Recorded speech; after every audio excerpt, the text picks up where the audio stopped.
এই মুহূর্ত থেকে সকল প্রকার ক্লাস পরীক্ষা সহ সকল একাডেমিক কার্যক্রম বন্ধ থাকবে। ছাত্র দলের বর্তমান সন্ত্রাসী কার্যকলাপের বিরুদ্ধেও বুয়েটের সাধারণ শিক্ষার্থীদের অবস্থান অনড় এবং সুদৃঢ়। আপনাদের নেতৃত্বের উপর বাংলাদেশের স্বাধীনতা এবং সার্বভৌমত্ব নির্ভর করছে।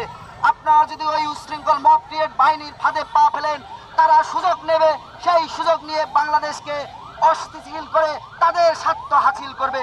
কুয়েটে আপনারা আপনাদের পাওয়ার পলিটিক্সের আপনারা এখানে মহড়া দিয়েছেন। টেকনাফ থেকে তেতুলিয়া এই 56,000 বর্গ মাইলে আর পাওয়ার পলিটিক্সের কোনো ঠিকানা হবে না। যারা শিক্ষার্থীদের বিপক্ষে অবস্থান নিবে তাদের পরিণতি ঠিক ছাত্রলীগের মতোই হবে। একটি সংগঠন, গুপ্ত সংগঠন, ক্যাম্পাসে ছাত্র রাজনীতি চাই না বলে একটি বিক্ষোভ মিছিলের আয়োজন করেছিল। সেই মিছিলের পাশ দিয়ে বিগত দুদিন আগে আমাদের যে ছাত্র ভাইয়েরা বাংলাদেশ জাতীয়তাবাদের আদর্শে উদ্বুদ্ধ হয়ে, বাংলাদেশের জাতীয়তাবাদের আদর্শে অনুপ্রাণিত হয়ে ফর্ম পূরণ করেছিল, তাদের এক প্রকার বিনা উস্কানিতে হামলা করেছে। সেই হামলা আমরা বাংলাদেশ জাতীয়তাবাদী ছাত্রদল ঢাকা বিশ্ববিদ্যালয় তীব্র নিন্দা ও প্রতিবাদ জানাই। শুধু কি হামলা করেই থেমে থেকেছে বন্ধুগণ? না, তারা একটি মব ক্রিয়েট করে সাধারণ শিক্ষার্থীদেরকে বোঝাতে চাচ্ছে যে বাংলাদেশ জাতীয়তাবাদী ছাত্রদল সেই বিগত ফ্যাসিবাদের দোসর সন্ত্রাসী ছাত্রলীগের কায়দায় ক্যাম্পাসগুলোতে আধিপত্য বিস্তার করবে কিনা। ছাত্র দলের বর্তমান সন্ত্রাসী কার্যকলাপের বিরুদ্ধেও বুয়েটের সাধারণ শিক্ষার্থীদের অবস্থান অনড় এবং সুদৃঢ়। আমরা প্রশাসনের কাছে দাবি জানাচ্ছি, অতি দ্রুত হামলাকারী সন্ত্রাসীদের চিহ্নিত করে দ্রুত আইনের আওতায় নিয়ে আসতে হবে। কোন হামলাকারী ছাড় পেলে তা হবে জুলাই আন্দোলনের শহীদদের রক্তের সাথে অবমাননা। এর পাশাপাশি কুয়েট সহ দেশের শিক্ষা প্রতিষ্ঠানগুলোতে যে লেজুর ভিত্তিক ছাত্র রাজনীতির বিরুদ্ধে সাধারণ শিক্ষার্থীরা অবস্থান নিয়েছিল, তাদের সেই অবস্থানকে সম্মান দিতে হবে। আমরা কুয়েট প্রশাসনকে জানিয়ে দিতে চাই, কোনোভাবেই সাধারণ শিক্ষার্থীদের বিরুদ্ধে যে ক্যাম্পাসের ছাত্র রাজনীতি পুনর্বাসনের চেষ্টা চালাবেন না, অন্যথায় সাধারণ শিক্ষার্থীরা এর বিরুদ্ধে কঠোর থেকে কঠোরতম কর্মসূচি গ্রহণ করবে।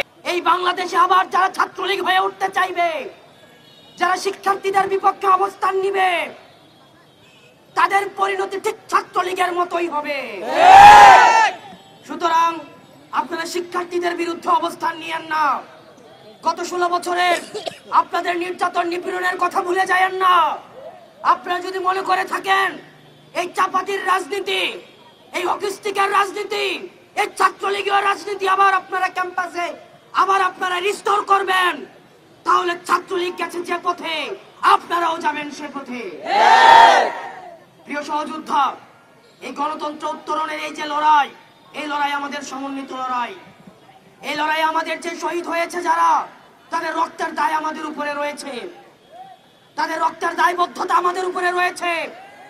তাদের রক্তের উপরে দাঁড়িয়ে আমরা মাদার পার্টির এজেন্ডা বাস্তবায়নের রাজনীতি শিক্ষা প্রতিষ্ঠানগুলোতে রিস্টোর করতে পারি না।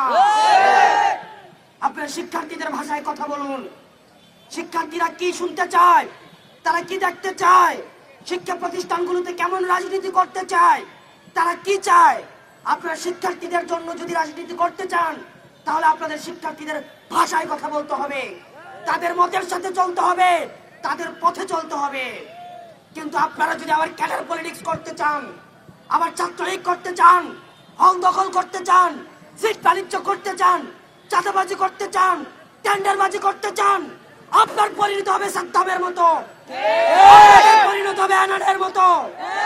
গত 16 বছরে আপনাদের বিরুদ্ধে যে নির্যাতন হয়েছে, এই ফ্যাসিবাদী আওয়ামী লীগ আপনাদেরকে যেভাবে নির্যাতন নিপীড়ন করেছে, আপনারা মজলুম ছিলেন, আপনারা জালিম হয়েন না।